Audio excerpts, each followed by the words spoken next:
What's up everybody? In this video, I'm going to show you how to create a hotspot on your laptop. First thing we need to do, we need to click on Start and then we need to open Settings.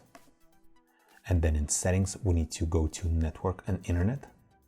And right here, we need to click on a mobile hotspot. And right here, you see that share my internet connection with other devices is off. We need to turn it on, but before we do that, what we can do, we can see what kind of name we're going to be broadcasting, password, and a band. So right here, we're just going to leave any available. Password, I'm going to leave it as default.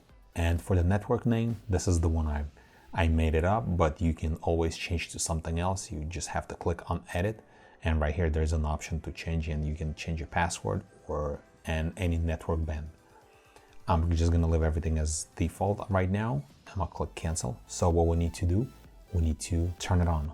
Once this is turned on, now my laptop is sharing internet. So it created a hotspot, and there is limited number of devices that can be connected to your hotspot, and it's number 8. So as of right now, devices connected, it's 0 out of 8.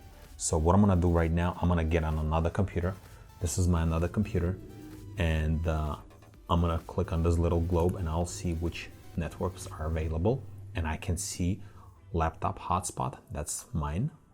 And I'm gonna click connect and I'm gonna type password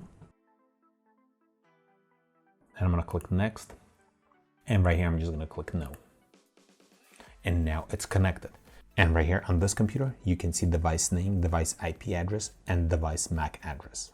And once you're done, make sure don't forget to turn off mobile hotspot, and once you do that, the other computer loses connection to the internet. If this video was helpful to you, press that like button and don't forget to subscribe. Thanks for watching.